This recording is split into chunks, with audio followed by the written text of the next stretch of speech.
Alrighty, good morning, everybody. Welcome here. I think you can hear me okay. Welcome to the coffee run with John. It's a Friday, which means I have no plan. I'm gonna basically make today's show based on what you have to say in chat. So that's going to be basically it. I do have a couple of things to kind of go over. I think there's a few things that have come through my inbox that we've seen around here. So, and we can talk about them again, right? And I think some things bear repeating. I don't want to beat dead horses, but we got to make sure we talk about stuff, right, too. So, anyway, happy Friday. Let's go over here so you can see some other stuff. Happy Friday. It's been a good week. We had a good run on the paycheck this week. Today, notwithstanding, obviously, but today we're just screwing around, trying some stuff out. Darksider wanted me to try a little modified Iron Cross, and honestly, I didn't put enough effort into the 5 to get the numbers right, so I really should revisit that and get it right. But, as you can see, Iron Crosses can be a bleed. They're good if you've got a quick strategy with it, right? Like when I did earlier, the 3 hits and then down to the base Iron Cross and play it out from there, it's fine, right? I locked up 500, I played with 500, and we were good to go. That would have been a good way to kind of recover from where we were. But as it is, that strategy, that way of playing rather, it's a tough one. You need a long roll to make it make good money for you. It's a good tool to get you into something else. Anyway, so I'll give that a better effort next week, Darksider. I will put more time into it and make sure that we get the numbers, all the bets right to get the goal we want in 2 or 3 hits. That's the big thing, is finding the way to play for 2 or 3 hits. And I think having $3,900 after the first roll was probably a little too much. Anyway, what else is happening in our world here? We had a quick discussion yesterday, and I can go more into depth with it today. Without, again, I don't want to be naming names, right? It's not fair to people to do that. But there was, some incidents, and I think I said this as clearly as I could, but I want to repeat it. If you're gonna do content, whether it's craps or baccarat or roulette or whatever it's going to be, any kind of gambling content, right? I think the number one asset you have, that I have, that Jacob has, that anybody out there who's got a channel has, is trust, right? Craig from Old Bay Craps, trust. As a matter of fact, Duracell sent me Craig's rolls, right? His first 250 or so rolls from his D8 table, right? Full transparency, right? Here is the rolls. Now they're good. It's a great spread. He's got this really cool hump in the middle where the 6s, 8s, and 5s are sort of tracking with the 7s. It's very encouraging results. Early, but encouraging, right? But that's transparent. He's doing it live and in such a way that you can see his dice land, right? Jacob from Wager Me This does some shows where he's just hucking and chucking, right? Some of those are recorded shows. I'm going to show you a thing. I'm going to play the Iron Cross. I'm going to play this. I'm going to record myself doing it, and he rolls it out. And we have to trust him that was what happened, right? Jacob will put out shows like that and lose money on it and be like, okay, it wasn't my day, right? So he's built over the years with us a rapport and some trust that I know if I see Jacob do it, it's going to be good, right? In other words, trustworthy, what he's saying. If you're going live, Jeff goes live, I go live, Ed goes live. A lot of people go live. Jacob's going live. When he does his DI stuff, it's always live, right? Because they want to engender trust with you. And the way you do that is I can see your hands, I can see the dice, I can see the flight, and I can see the landing. My show in the morning, I don't think is the best camera angles, my daily paycheck show. I think I could do a better job of zooming things in, whatever, but I wanted to make sure that you could see my grip, the set, and the release to know that I was not bullshitting you. I wanted you to see the flight and hear the landing and see it on the other camera at the same time. So, it's all live and it's all real, right?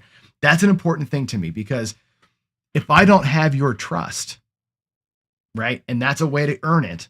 If I don't have your trust, then things I say on this show, or when I teach on other shows that I do, or other people's shows when I come on as a guest, you can't trust anything I say if I'm not out there walking the walk, right? That's an important thing to me. And I think it should be important to all of you, right? So when you're watching people do things on camera, on YouTube, make sure that they are trustworthy, that they have, like Birdman says, it's about credibility, right? Credibility's earned. It's not stolen. Right? I don't want to say stolen valor, but it's not stolen. It's not just grabbed. You don't just say, I'm credible or I'm trustworthy. You got to earn that. A lot of people, I think, haven't earned it. And I think that there's channels out there where, it's not been earned. And I think you got to be careful about that stuff. Right? You know who I'm talking about, right? I don't recommend you watch guys like Jimmy or Bone Thrower who are not earning your trust, right? Who are doing things, I think, for the wrong reasons, right? And that's an important thing. Now, we did have a situation during a live broadcast where somebody didn't have cameras all set up. And it's happened a number of times where you can't see the landing, you can't see this, you can't see that, and they're calling dice and they're clearly moving things around to make the results, if your identity is, I'm a dice influencer. If you go out here and say, look, I am a dice influencer, that's my identity. I win. I'm the guy, right? And then you go live with a bunch of people and you PSO, or have a 3 or 4 roller 4 times in a row. It's hard to fit into those clothes, right? You're wearing the clothes that say you're a DI, and when you throw like shit, the clothes don't fit so well. And the temptation is to do things to make sure your clothes look good on you, right? That depletes trust. And the problem is that it depletes trust in the process. It's not just for you as an individual who might be doing that. Not just removes trust in the person who records a video 35 times to get it perfect, right? It depletes trust in everybody because now nobody feels like they can trust anybody out here. And that's a shame, right? So we all have to work harder to regain trust, right? That's the thing I'm talking about, right? So you got to be careful about that. If you're going to run a channel, if you're going to engage in LFC, you're going to do other things live, you've got to do all you can to leave no doubt that what you're showing and what you're saying is legitimate, right? I spent extra money on extra cameras to do that. And most people who do channels have done that, right? We spend the money. We're making nothing on this stuff, but we spent the money to make sure we have trust. And that is so important. Okay. Let me see what some comments are. Let's see. I'm looking at here. There's some good questions already coming out, which is great. Let's see. I'm looking out here. I'm going to search for PCs in the chat just to make sure I'm seeing the good things out there. So that's that. I want to make sure I cover that in depth because it's an important important piece to me, right? And I think when I started my channel, I did it because I wanted to be transparent. I think you can't be transparent if you can't be trusted. So I think that's an important thing. Okay. So the other thing is this: Skill Luck says, "Is my counterpoint to a panel?" I don't really have a counterpoint, right? I call it Counterpoint because it's a good name for the show, but really. When you all are talking on Craps Chat, and I hope, by the way, let me know in the chat if you like the new Craps Chat. Panelists decide, right? I mean, do you like the new format? We're scoping it down to an hour, and we're not really bringing audience questions into the show. It's more of a discussion panel type of thing. Let me know. Put Craps Chat in your hashtag Craps Chat in your chats. I'll look at them. The thing about that show is I don't get to talk on it, right? I'm loving the producing thing, by the way. I'm having a good time making the screens look good. I'm listening to what they say, and I'm kind of typing in, Skill said this or Jen said that or whatever, and I put it up on screen so it feels like a news broadcast. I'm having a lot of fun with that, but I don't get to pay attention so much. I'm just listening for nuggets, and I type in a cool nugget, and that's about as far as I can take my input to the show. But the topics to me are super interesting. And I think this topic this week hit on a lot of things. And specifically, Jen brought up something that I thought was very interesting, and which was with regards to the capitalist piece of this, right? And I've come out very strongly against ETGs. And interestingly enough, I can be called a hypocrite on this one. And I'll tell you where and why I would call myself a hypocrite when it comes to ETGs. First things first, I think that the role that bubble craps, the individual bubble craps, or the one where you're around the thing and the red dice are in the middle, or the one with the big stadium thing, whatever those things are, right? Those, the automated dice bouncer machines, right? They play an important role, I think. And the role is this: they play a role of, some people are for sure intimidated by the real craps table. It's a lot going on. If you don't know the game, you don't want to walk up there and look like an idiot in front of people. That's a very real anxiety that people have, right? Bubble craps is a way to play the game, learn the game, practice the game with real money without having the anxiety of being at the big table. When I first saw bubble craps, I was like, oh God, this is like this is like baby craps, like wimpy craps. I'm afraid to be at the table, so I'm going to play this. That was my first reaction to it, and it was a negative reaction. I'm like, man, I shouldn't have felt that way. Now I look back, that was kind of mean, right? Really, that's the purpose that it serves is, hey, let me learn this thing in a safe way before I go up there and burn money, right? And because most of the time it's dollar minimum bets, $5 minimum action on most bubble machines, you can play it pretty cheap. You can go with $100 and practice and play and learn and kind of do things without getting too hurt. I think they serve a great purpose, you know? So for that reason, the real ETGs, I think, play a big role in all this. And I think that that's not a bad thing. For the real estate, they take up the square footage on the floor. They probably generate enough money to pay their license fees, which are big, and generate money. The negative side to that, as said on the show, the comps. There's zero comps in those things, which is ridiculous. There's a problem there in the system. They got to at least comp you based on the edge calculation they use at the table should be at least applied there. That's a problem. But beyond that, they serve a purpose. The other machines are the ones that I was railing against. My first rant ever on this stuff was about the roll to win, because my thing was roll to win is like bullshit craps. It's like a table that like you bet for yourself, whatever, but there's no dealers. And I'm like, God, if roll to win catches on, my fear was if roll to win catches on, you're going to have basically a slot attendant can deal that game. All they're doing is sliding dice and typing in a number. It takes zero skill to do that. And I'm like, God, that's going to take 1, 2, 3 dealer and a box job, right? Over the course of a shift, there's 6 people taking those roles on. Over the course of a day, you're looking at 30 jobs. 30 jobs could be lost to the ETG. That's how I looked at that. I'm like, no, I'm not about that. I'm not about that. And that was the point, that the economic point that I've always made with those things. I dislike them for that reason. I also just hate roll to win. It's hard to throw on that table. It's wide. It's weird. There's no energy at that table. Roll to win has no energy. Have you ever played a roll to win table? By and large, zero energy. I find that people at roll to win tables are, it's funny because the bubble craps players are having some fun. The roll to win players, to me, feel like they're dejected. Like they just got their ass thumped over here and they're putting their last $50 in the roll to win and just going to try it one more time. Like they all feel like they're sad, broken down degenerates at that table. I don't know why. I know that's an oversimplification of it. That's how I feel about it when I watch roll to wins. Now, the stadium craps technically is the same.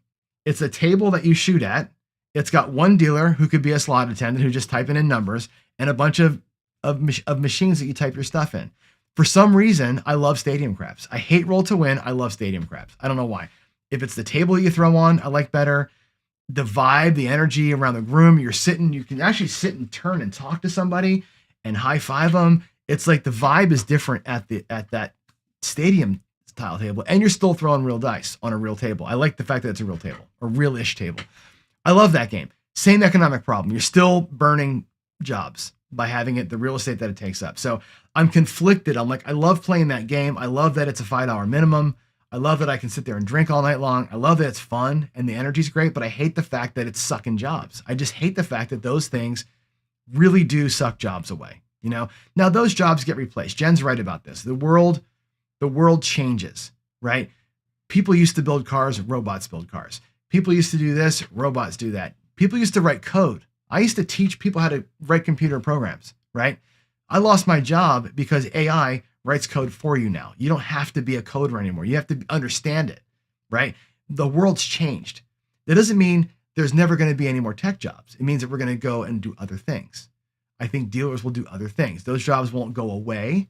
They just won't be at the craps table. Still makes me sad, right? I enjoy this at the craps table. I really do. So that's my thoughts on ETGs. I think that the job suck is sad, but it is what it is.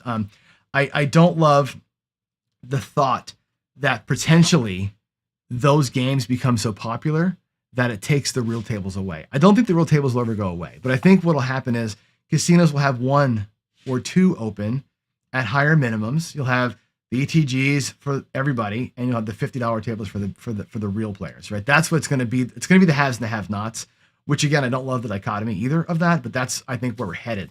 That makes me potentially very sad. Do I have a thought on if they're rigged or not? Yes, they're not rigged, right? I believe they are RNG generated. Until somebody can prove otherwise, I believe those things are resulted through an RNG. I'm 100% sure of that, but I'm 99% sure of that. Does that mean it's rigged? No. RNG is still random, and it may even be still random to the pyramid, right? But they're RNG generated because there's if it's a machine, there's a control mechanism to it. I believe that. But again, nobody can prove it one way or the other unless I talk to an employee. So there's that. That's my thoughts. That's my come out roll, as it were. But let me go ahead and look and see what we have. What we have in chat here. So I'm looking at PCs. PC in the chat. I'll see what you say and I'll kind of respond here. So Skill Luck, we already answered your first question about the Counterpoint. Old Baked Crafts, my favorite meal after a monster session or a win, pizza. 100% always pizza. Why always pizza? My favorite food in the planet. My second favorite food, pizza, cheesesteaks. That's like my life. But unless you're actually in Philly, you can't get a real cheesesteak, right? So even in Vegas, there's lots of good places there, but can't find a good one. My favorite pizza place, by the way, is I forget what it's called, the pizza place at Harrah's. That place is awesome, but it's Buddy's Pizza, whatever, Buddy's Cake Shop, whatever that place. Fuck, that pizza is so good. I love pizza, love it. And by the way, it's dough, it's sauce, and it's fucking cheese, and that's it. To answer your next question, there's nothing else on it. Pizza with anything other than cheese is not pizza; it's a sandwich. Okay, you put fruit on it, or salmon, or even pepperoni. You made it a sandwich. It's just pizza is a cheese delivery system. That's all that it is. It's all it ever should be. And the right kind of cheese is important. Polio cheddar or Polio mozzarella has got to be the cheese, right? The sauce has got to be a little bit tang. It's got to hit you, right? It's got to be foldable, and it's got to drip out the ass end of it when you're eating it. That's pizza. If it ain't doing that, it ain't pizza. And it's my favorite post-win meal. Reason being, another reason for that is this. As a dice thrower, you get greasy and nasty from pizza, right? If it's a good pizza and it's dripping out the ass end of it, you're getting that grease all over you, and you get that cooked flour all over your fingers, and you're just a mess. You don't want to go shoot the dice after that. You don't want to be touching chips after that, right? That's the perfect way to be like, I just won money. I'm a greasy, stinky mess right now, and I'm going to bed. That's my meal. I didn't plan that answer, Craig, but that's what it is. Gary says, I'm not sure at the email. I did. Oh my God. I was going to reply to you last night. Whoo, baby. Gary went to Vegas. I'll tell part of your story, and got torched. He had enough money. He followed all the rules, right? Brought a bankroll, divided it by 10 to play 10 sessions. And every session, unfortunately, got thumped, right? Sometimes, man, that happens. In Vegas, the last time I was there, I got thumped a lot. I remember I told you all the story. It was it Crash for the Cure? I forget what it was for. It wasn't the last time. It was a couple times ago. Anyway, same thing. Hammered. I just got destroyed on every table. Like, no matter what I did. The Horseman was getting picked off everywhere. The Molly got picked off. Going across PSL. Like, no matter what I did. Going to Don't, come out 7 Central. I just got hammered all week. And then, like typical, like I say, is not the way, right? I never went on tilt, right? I bought in for my thing, lost whatever I was going to lose. I'm like, hey, that wasn't it, right? 6, 7, 8 sessions in a row. One of the sessions toward the end, I think it was Chris and Jen, Chris from Dice DGen and Jen were with me. And I want to say Chris had a great roll, or first and then Jen, or the other way around, but they both back-to-back great rolled me, right? And it was cool. And I didn't change. I didn't chase, right? I don't go, okay, now I'm down 5,000. Let me go at it, huge. No, bought in for $700. Did my, 96 across, whatever. And Jen caught a great hand, rolled like 6, 7 9s, and I had the 9 pressed up, and she hit it, right? Got myself back, right? That was the typical week where you say, I'm going to bring enough for 10, 9 sucked, 1 worked, and I walked out of there, okay? After that session, I had 3 or 4 winning sessions kind of in succession, and I ended up being, for that weekend, up $9, right? I lost so much money. I won back, and I walked out of there $9 ahead. Now, I remember I showed you on TV, like, here's my $9. I was so proud of that weekend. Sometimes that happens, but man, sometimes you can just get kicked in the teeth for the whole weekend and nothing you can do about it. It just is what it is sometimes. Now, eventually you're going to have to think about, how do I recover that back, right? What do I do? You're not going to get back all 10 sessions worth of money in one day. I happened to do it that one day, right? That's not typical, right? You're going to have to work a little bit and say, okay, I'm going to earn back 1/10 of that in one session and put that aside. I'm going to earn back another 10th of it. And maybe you have a good day where you earn back 2 or 3/10 of it, right? Earn it back slowly. Take your time and earn it back slowly. Don't try and recover it all at once. That was our winner's talk yesterday. Don't go after it all at once. Don't chase that loss. Just, hey, big loss happens. A bunch of little wins will replace that. You'll end up being even instead of ahead after that period of time. But that's the way you got to approach it. Just approach it carefully. And that's what I would say. But yeah, 100% brutal. Dark Side, I thought I was going to roll out the modified IC.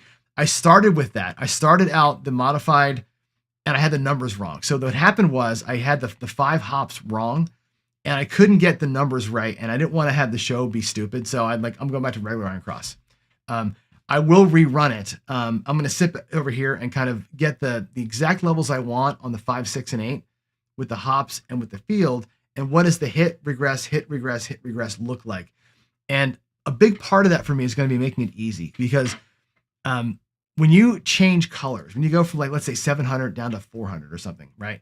It's a pain for the dealers to do that. Like, I'm trying to find the bet levels as we draw down to make it a simple flip for the dealers to do. So yeah, I'm going to work more on that. I think it's a good idea. Today was bad preparation, not good execution. So I'll make sure I get it better. It's a good idea. So there it is. I do take the guitars off the wall and play sometimes, but I'm not very good anymore. Like, I haven't played actual songs for 25 years. You know what I mean? Now I noodle around. I play a little bit of 12 bar blues and I just kind of practice songs I used to play, but I don't really play anymore. What I do the guitars with sometimes is if I'm on a Zoom call and my camera's off and I'll unmute, like on a webinar, I'll play to get my fingers. I'll just, get my fingers going. I actually have a little finger tool that I use, like this little, one independent finger thing right here, right? This thing here kind of keeps my independence strong, so I can, practice my plucking.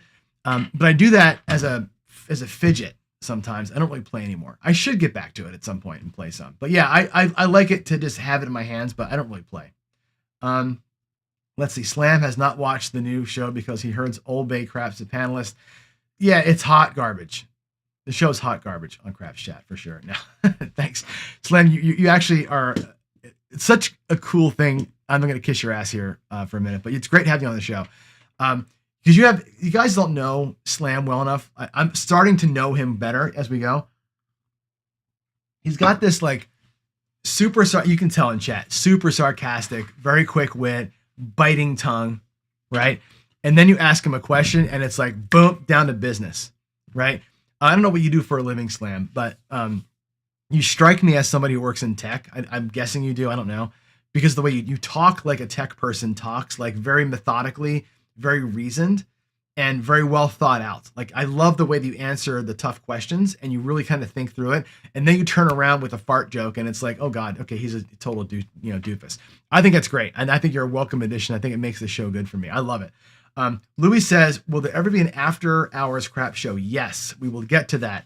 The thing with the Craps Chat now is that we do it on a Zoom call. So the way that it works technologically wise, I have my software that I use. And instead of having you dial into my software like I used to, I set up a Zoom call. All the guys dial into Zoom and I take their photos out of Zoom and I add them to the broadcast. That's how that whole thing works, which is great.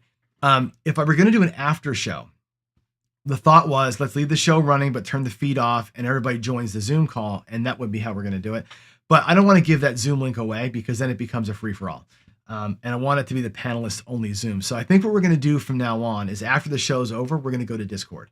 And my Discord, I have the paid Discord account. I have the highfalutin, high speed account at Discord. So we'll open up a Craps Chat channel that has video in it. So we can all stop the broadcast, go to Discord, jump on Discord, and that way people can just jump in, talk as much as they want to, and leave when they feel like leaving. And that way I don't got to keep a Zoom call going or the broadcast up. So that's what's going to happen soon. Next show, matter of fact, we talked about going to Discord. It's probably the best way to do it. So good for calling that out, Louis. Thank you very much. Yes, skill and luck. I'm missing the human interaction of the ETGs, right? And that's a big part of it. I think the stadium craps gives you the human interaction. I think live tables give you human interaction with the dealers, right? You get that vibe, that energy off it, right? Roll to win, no energy, no human interaction. The bubble craps even don't really have that much of that because you're kind of between, like the dice, you can't see the other person. It's a weird setup, and I think you miss some of that for sure. Dan, all that cheese for a guy. I have pills now that I take that are cheese defense mechanism. Literally, I went to the doctor. There's a reason why there was no show on Monday. I was in Seattle. I had to drive 2 hours to my doctor's, and I'll give you the report, Dan, because you brought it up. I went to my cardiologist. Clean bill of health. Did the what do you call it? The EKG thing, or the echo, whatever they call it. I'm going back up in a month to do the nuclear stress test, but he's like, full blood flow, everything's going great. My cholesterol numbers are perfect. I do eat a lot of cheese, but I also take a lot of good pills that help push that stuff through. So I'm doing really, really good. My numbers are the numbers of a 25-year-old. That's what he said. You're doing great. He said, you're fine. Everything's great. My diabetes really under control right now. I'm getting exercise, and you look at me. I'm buff Twinkie over here, right? I'm getting exercise in. It's all working out. So cross your fingers. Clean bill of health. Let's see. Pills. I do not like Doritos. I hate Doritos. I don't like any kind of chip. The only chip I'll eat.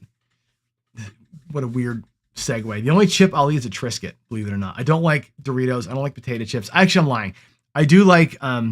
I like the low salt Pringles. Low salt Pringles are where it's at, and regular original Triscuits, not that garlic bullshit or the whatever. The pepper ones are okay, but Triscuits. Right? Love a Triscuit because they're so salty and dry that I get to then grab some iced tea. Right? And my drink of choice is Crystal Light lemon iced tea. So there's more TMI for you. All right. No more PCs in the chat, really? Are there any craps chat? CRAPS chat things. Nobody's hashtagging craps chat. Nobody's hashtagging me on the PC. We got 42 people watching. You have nothing else you want to know from me? Pringles aren't a chip. They're patented as a potato crisp. True. That's very true. They're not a potato chip. They're wonderful. They're like, I don't know. You know what else is good too as a snack? The outshined sugar-free popsicles. Those things are freaking awesome. I love those things. Are we gonna do a Zoom call? Craps players for Kamala. Oh my God, let's not even go there. We are gonna do a Zoom call though. We are gonna do a Craps for the Cure Zoom call at some point for sure. We have to get together. We'll probably do it in Discord. I need the casino to give me the freaking yes so we can do this. I want to get the registration thing set up soon, and I want to get with you all so we can figure pricing out for tickets and everything else. It's going to be very much a team effort here, but we're going to have a very quick turnaround. We got 2 months to get it done.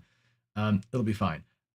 Let's see. Cashier's Cage says, ain't true membership, shady content creators. People say, I'm not sure what you're talking about there. Toro's here. Good morning, Toro. Good vibes only. Good vibes only. Cheetos are the worst. Cheese puffs are the devil's food. That stuff is terrible. I can't even go there. Pineapple. Oh, you're East Coast, right? Pineapple not belong on pizza. Fruit doesn't go on pizza. Salmon or no. Cheese delivery system. That is what pizza is for. All right, let's see. Hawaiian pizza is good once in a while. No, it's never good. It's never good unless you're like really wasted. And I can almost kind of see it, but I feel like you need some of that good salty grease, right? Vegas Day Trip is going to the Fontainebleau today. I'd like a trip report of that. Give me that trip report. I hear good and bad about that place, right? I hear it's fantastic to look at and all that, but I hear it's a low energy and super high limit. So let me know what it feels like to you. Birdman, what about King Dice Pizza? Now, I know we make fun of King Dice, right? But I have heard from 2 people that have been there and met him that he makes a legit good pizza. And I don't have to respect his throwing or his craps or what he stands for in terms of all the, snake oil that he sells. But if a guy makes a good pizza, I'll buy a piece of pizza. I mean, I'll give it a shot. I mean, I'm willing to give him that shot. We'll see how that goes. Yeah, winter vibes to the Vegas Day Tripper. Go, get it done, man. All right, what else is being said? Anything else? Triscuits are amazing. They are so good. All right. It is 8:37. I got nothing else really on my mind today. Other than this, I will close out kind of here. And let me get to the end of the screens here. Give you the final thought screen. Not that one. This is sad. This is kind of sad. The gambling series is over. I was going to say this. I'm sad that our series is coming to an end. I had fun doing that whole thing, and like I said, 90 something videos on Gambling 101 through Gambling 401, episode 25 yesterday. It's a lot of brain dumping to do, and I feel pretty good about that. I feel good about how we did it, and I feel like now is the time to go back through and curate some of that content and start writing the book. You know what I mean? So it's all going to be now. This weekend, I take Allie to school. We're going to Washington State here in about an hour. I'm going to go get the U-Haul loaded up, and we're going to take her off to school here. And then I'm going to be thinking the weekend about, like, what does the show look like? I'm not going to be able to get guests on the regular right away like I want to. I'm not going to go into hardcore teaching mode again for a while. I can't. My brain needs to kind of decompress from that. But I gotta really like lean in now to what's going to be fun. What might be fun to do is to really use this time with us to strategize Craps for the Cure, come up with some games to play, some of the competitions I want to do, and just kind of practice some stuff. I may even use some of our time to film myself practicing as a dealer, right? I might show you some of my dealer skills training, right? Let's kind of have some fun with it. Let y'all make fun of me and laugh and stuff. I'm thinking of those kind of things. So we're gonna have some fun on the upcoming shows. No real hardcore plan though. I'm gonna settle down and just have a little bit of a good time with you all coming up. So that'll be fun. Yes, I'm gonna do a side-by-side daily paycheck. What I'll probably do with that is bet my paycheck on the felt and do my side paycheck on Crapsy. So I'll do a Crapsy session, which is like, I'm really going to play it this way, but what if I did this? I'll do the what if on Crapsy. And that way you all can see it and click into my thing, and I can share it with you later. That might be the best way to do it. Doing two people at the same time on the live table, although it's doable, it's boring, right? That show, I got to get 30, 40 rolls in, and I can't do it in 45 minutes if I'm dealing it to two people. I don't want it to be slow and boring. It's boring enough, right? So I don't want to do that. Let's see. Slam, what about the come out rolls that attracts the 7 more? You know what? I don't know that it attracts it more than any other roll. And I've said this so many times. And you know this, right? The dice don't know what roll it is. But there's a 1 in 6 chance every roll of the dice come into a 7. Now, if you're a controlled shooter and you're trying something with your set, that may draw a 7 out, right? Because you're effing with it.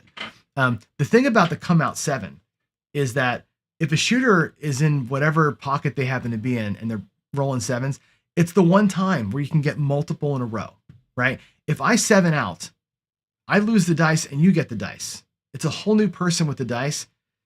If you get a come out 7 after my 7 out, that's 2 different people affecting it, right? One person on the come out can get into a pocket and it draws it out. It feels like it, and there's no math to this, right? But it feels like it draws it out. So I think that our perception is that's what's happening. It's not really happening. It's still 1 out of 6. The issue with the come out 7 is that you can get planked 2 or 3 times in a row, or 6, 7 times by a shooter over the course of a couple of points being set, where it feels like you're getting destroyed or winning a bunch on it. That's why, right? But it's the math doesn't matter. It doesn't change a thing. And in fact, I've said this before, like the 1 count. You know what I mean? If you take a roll off and then go in, it doesn't matter. Like when your bets are activated, 1 out of 6 times your bets are activated, they're going to lose.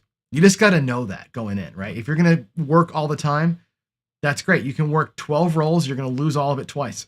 If you don't work the come out and you only work 1 roll per shooter, so you see 1 roll for every shooter over the court, it's going to take you 12 shooters, but 2 of those shooters are going to PSO you. That's what's going to happen. You're going to lose twice.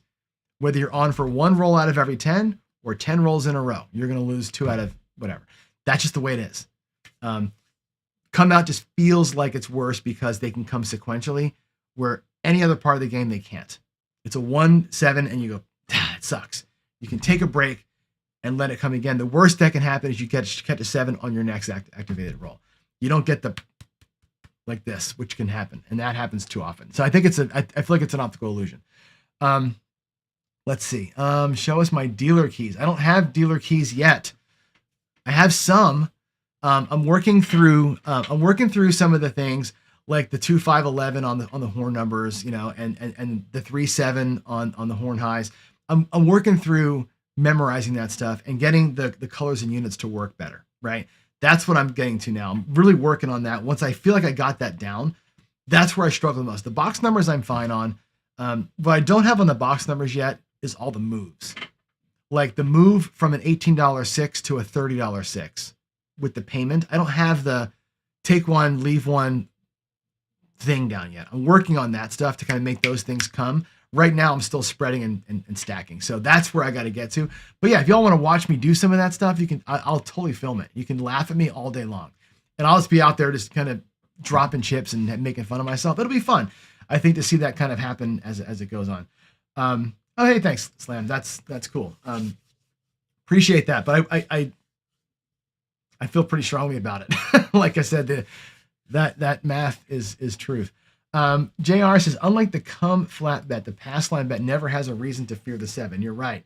I don't even fear on the come bets. The come bets, let it come. Like, that's why they have the low house edge, right? Those bets have a low house edge because of the 7 of the come out. So, all right.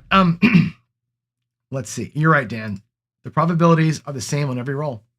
Doesn't matter what happened before. The only thing that matters what happened before is if you're a setter and you're whatever. If you're in that world, then what you just did might matter because you're making an adjustment, or you're doing the same thing and maybe it's going to keep happening. So I'll give them the leash on that one. All right, folks, I'm out of here. It is 8:45. I'm going to go to the U-Haul place, get my truck, load that van, and we're going to get the hell out of here. And we're going to go drop my daughter off at college. So, yeah, final thoughts are, again, thanks all y'all for being here with me. Appreciate the questions and the talk today. It was fun. More of that, right? Every Friday, we're just going to do random Johnny talk. So whatever is on your mind, let's do it. My thoughts are on axis throwing. We'll leave you with that. I don't believe it's possible. Period. I don't believe it's possible to have an on-axis throw. I am sure it's not possible. Let's put it that way. And what I mean by that is you can have on-axis results, and your resulting dice may have double pitched or whatever off of what you started. The dice themselves do not fly backwards, hit the table, hit the diamonds, hit the table, and roll to a stop and never go off axis. Like where the sides either outside is not in play. Never happens. You look at anybody in slow motion, you'll never see a shooter ever where the sides of the dice are not at some point facing up because the dice flipped and turned. As soon as the dice flip and turn in any direction, your off axis is gone. It's impossible to throw an on axis throw all the way through. I don't think it's possible. I do think that the on axis style of throwing is got a tendency to protect you a little better and get you into where you want to be pocket wise, because maybe you can control the violence of some of the activity. That's about it. The throw that I throw, the spinner, where they spin horizontally, that one can stay on that horizontal axis, that vertical axis that I throw it on. It'll stay there. I've shown you slow motion where my dice spin on that vertical axis, hit and stay, spinning on the vertical axis, hit the back wall and keep spinning vertical axis, and come down and stop where both dice stayed on the same number they started on. I've shown you that that's possible. Now, is it repeatable and awesome every time? No. But it's possible to happen. The other throw, the regular par shot, it's impossible. I've never once seen somebody show me a shot where they stay on axis the entire time through. I challenge anybody. People have said they've done it. If they've done it, I would love to see it, and I will eat my words. I'll eat my words with a pineapple freaking pizza from King. I'll eat a King Dice Hawaiian pizza with pepperoni also on it. If I can see that thing, I would happily eat my words and say, hell yeah, that's possible. I've never seen it.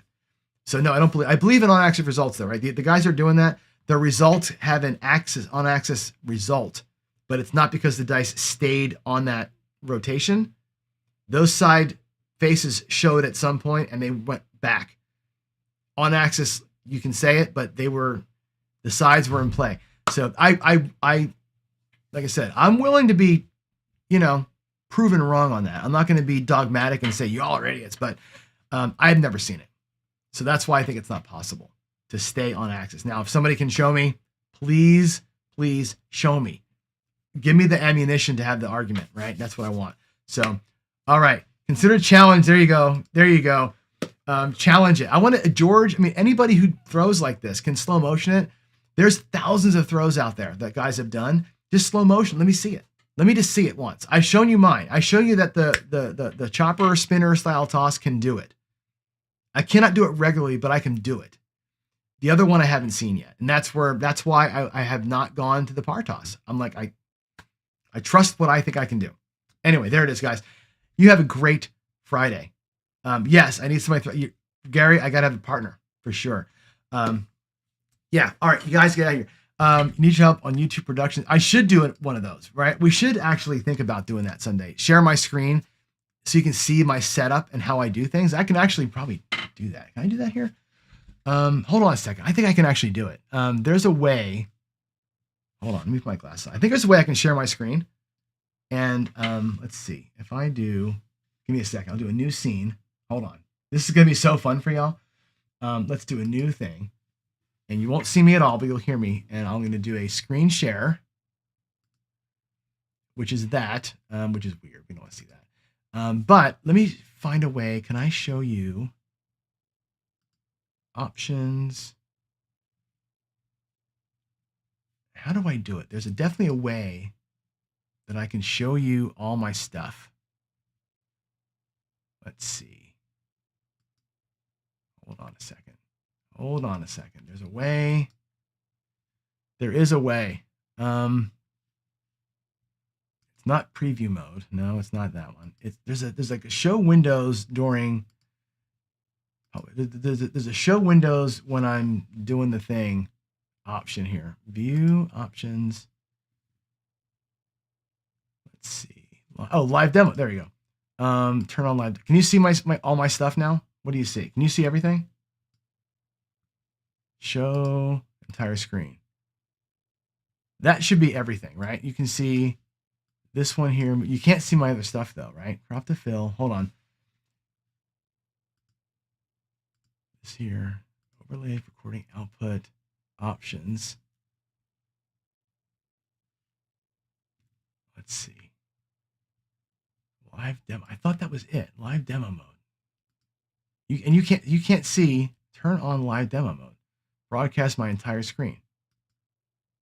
And you can't see this. Can you see this thing over here or no? I guess you probably can. In chat, tell me if you can see it. You can see it? Like the left-hand side of my screen. Can you see like this is am I moving the chat window right now? Can you see the chat window? And if I go over here, is there like 3 little gray boxes over on this left-hand side? Can you see that? Because I can't see that you can see it, which is kind of weird. Yes. Okay, cool. This is my setup. Like this over here, this is Keynote. This is like PowerPoint, right? And over here are the little, if I click this, you can see me changing into the different little boxes, right? That show you what's going on. When I'm on camera, right, I'm sharing, and this black box here in the middle on the right side, I've got my camera fed into that. So you see me on, what you see on camera is actually my camera feed embedded into PowerPoint. And that's how I make the screens work, right? But over here, I've got all these things that I can change to like that view to this view, me full screen, the table view, right? I can show you all these different things as we're going, which is kind of cool. So I think, that's the production piece. I got to play with it some to show you kind of how I set it all up. But yeah, there's a lot that goes into this thing, but I keep it as simple as possible. Like my desktop, you can see, is as clean as my desk is, and there's no wires, right? I'm very much a minimalist, and that's kind of how I run things. But yeah, I use PowerPoint effectively for everything. So when I do my show prep, I actually get in here and I open these things up and I type into here, happy Friday, y'all. And I play that, and that's what you're seeing. Then you see that on screen, right? So when I'm doing the shows, that's how it works out. Anyway, that's a little bit of what's behind the onion. Peel the layers back. So, all right, let me get out of here, guys. You have a good day. Let me go back. Let me go back over here to me. Keynote. That's it. That's how we do it. Y'all have a good day. Have a good weekend. Be safe. Love your family. Give everybody a hug. Vegas day tripper. Good luck at the Fontainebleau. If you're going out there at the tables, good luck to all of y'all. Yeah, God bless everybody. See you on Monday. Bye.